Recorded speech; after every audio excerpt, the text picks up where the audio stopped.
You're with News First, and still in local news, 2 deputy ministers assumed duties in their respective ministries at an auspicious time today. Hema Gunasekara assumed duties as the Deputy Minister of Cooperatives and Internal Trade following religious observances. His Excellency the President and the government have given me the strength to work in this ministry, which is looked upon as a ministry with a problem. I honestly and humbly hope to work for the benefit of the public by giving prominence to their needs.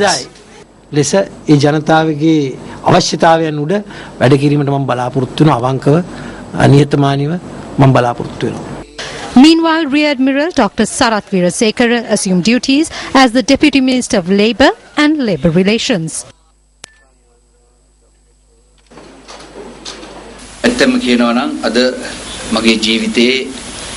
Firstly, I would like to extend my heartfelt gratitude to His Excellency the President for granting me this position, which is another important milestone in my life. I consider the people of the Gamadula to have brought me to this position and given me the strength.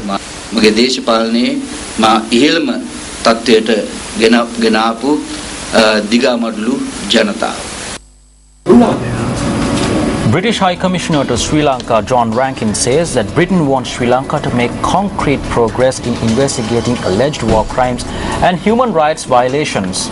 According to India's The Hindu newspaper, Rankin had said that although the progress made post-war was welcomed by Britain, it was slower than what Britain would wish for. The Hindu newspaper reports that John Rankin, who observed that Sri Lanka ought to address militarization, resolve land issues and work towards witness protection, said recommendations regarding these did not come from outside but were part of Sri Lanka's Lessons Learned and Reconciliation Commission report. The British High Commissioner to Sri Lanka reiterated that in addition to issues over a political settlement in the north, the United Kingdom was also concerned about wider issues of respect for human rights, the rule of law and the independence of the judiciary in Sri Lanka. Rankin was quoted by The Hindu as saying, "Again, values in those areas are not UK-specific values or Western values. They are values to which all the Commonwealth members have signed up." Suggesting that the Commonwealth would continue shining the spotlight on Sri Lanka even after the November summit, John Rankin hoped that Sri Lanka as the host of CHOGM and as incoming chair would respect those values. Meanwhile, the Slim Brand Excellence Awards were held in Colombo last evening with a glittering ceremony. The awards ceremony organized by the Sri Lanka Institute of Marketing was held for the 12th time this year.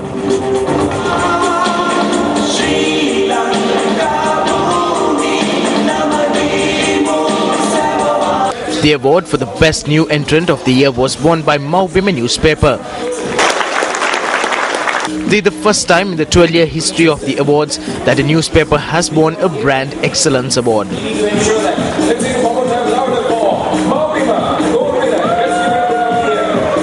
So we consider this not only an honor for the Maubima newspaper, is an honor for the industry as well. In the last 2 years, we have done a lot to make Maubima a great product, highly recognized, highly accepted product in the market.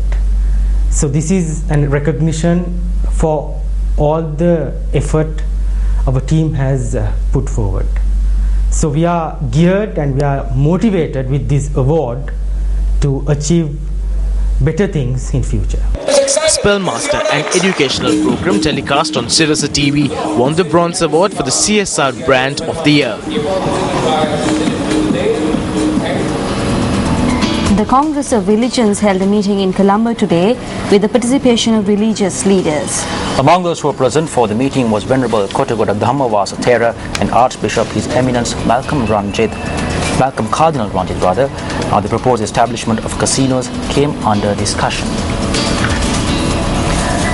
In the meantime, the Department of Archaeology convened a media briefing today to provide facts regarding an incident where a quarry was allegedly operated in a manner that destroyed a land containing artifacts in the Paludeni area in Siripura, Polonnaruwa. Now, the Commissioner General of Archaeology, Dr. Semra Disanayaka, expressed the following views at the media briefing. 8 buildings that are of historical value are at risk. My observations yesterday confirmed to a certain extent that the quarry had exceeded its quota. There is a problem surrounding the issuing of licenses in violation of the reports compiled by our officers. Furthermore, the department also rejects all claims that the mummy of Sugala Devi is located in these grounds. Now tune in to Primetime News at 10 p.m. on our sister channel Sirasa TV tonight for an exclusive interview with Commissioner General of Archaeology, Dr. Senarat Besanayaka. Thank you, Arunati. Now let's talk us over to Action TV.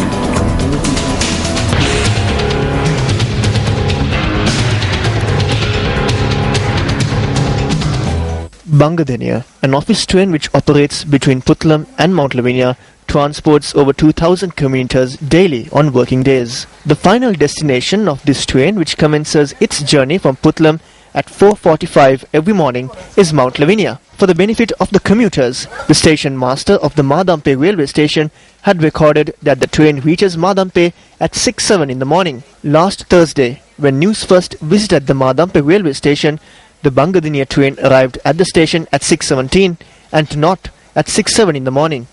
Once we boarded the train, we were able to confirm that the delay was not caused by a random incident. The train gets delayed all the time. It is supposed to arrive in Dematagoda at 8:05 and at 8:10 in Maradana, but the train never arrives on time.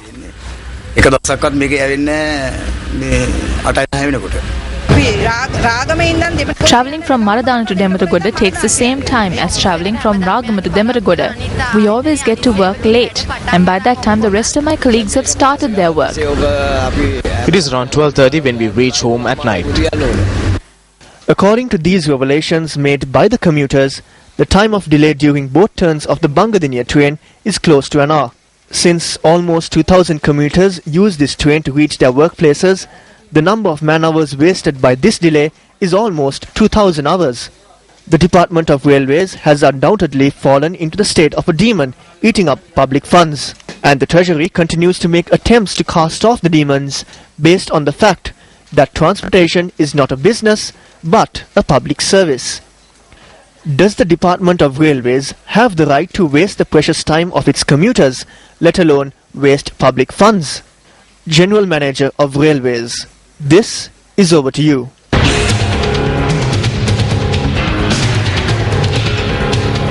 Well, it is no secret that many villages in the island are plagued by wild elephant incursions. However, an operation was carried out today to chase away a herd of wild elephants that strayed into the Yaya 6 village in Diyasenpura in Madirikiri. A herd of 5 elephants that strayed into the Diyasenpura area in Madirigiri from the Somavati reserve at around 4:30 this morning destroyed property and cultivations. This is the first time elephants have come to this village. Wild elephants have never entered our village before. I heard a noise while cooking in the morning. When I went out to the garden, I saw 5 elephants. Villagers who found out about the wild elephant incursion took immediate measures to chase away the pachyderm. Incidentally, our correspondent captured footage of a man who had to run for his life after being chased by an elephant.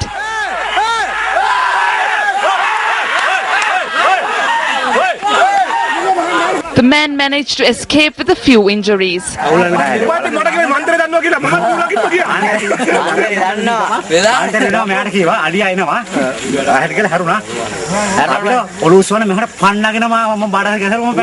The villagers who realized their efforts to chase away the wild elephants were unsuccessful decided to inform the Madirigiri Wildlife Office and the police about the situation.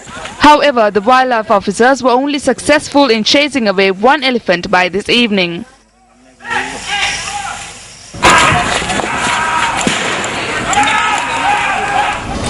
Taking another look at one of our local stories, the Congress of Religions held a meeting in Colombo today with the participation of religious leaders. Among those who were present for the meeting was Venerable Kotugoda Dhammavasa Thera and Archbishop His Eminence Malcolm Cardinal Ranjit. The proposed establishment of casinos came under discussion.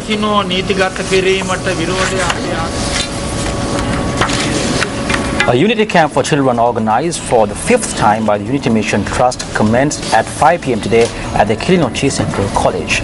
The camp will be held until the 20th of this month. Nearly 100 children from all provinces of the country are participating in this camp. The main aim of the camp is to foster unity and integration among ethnicities. A distinguished gathering, including Nilangovan, the secretary to the governor of the Northern Province, were present for the inauguration ceremony. Welcome back to the news. Moving on to business news. The latest report published by the Asian Development Bank says that Sri Lanka needs to reduce its reliance on thermal energy in the future. The report adds that given environmental concerns and the status of future world markets, it may not be wise to rely on thermal energy. The report by the Asian Development Bank, titled The Energy Outlook for Asia and the Pacific, notes that Sri Lanka's electricity demand is projected to grow by 3.6% a year. The report points out that although hydro energy supplies half of the country's power demands, the other half is almost met entirely through thermal energy. Therefore, it makes Sri Lanka vulnerable to fluctuations in international oil prices and increases the country's power generation costs. The report by the Asian Development Bank states that given environmental concerns, it may be difficult to operate conventional coal power plants.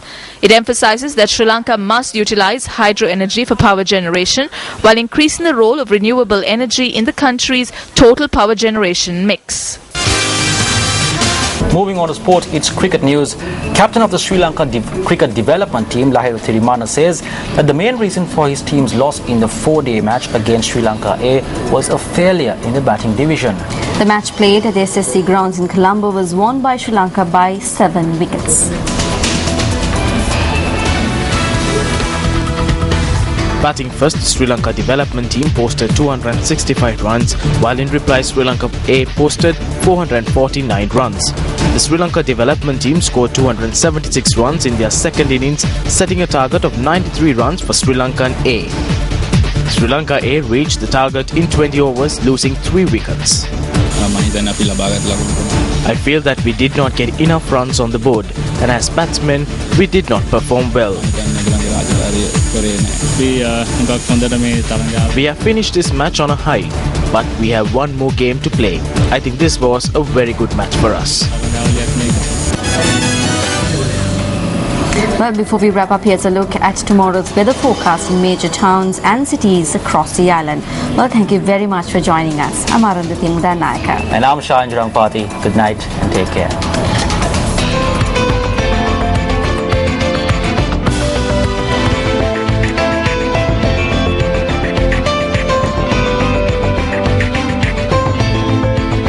News First at 9.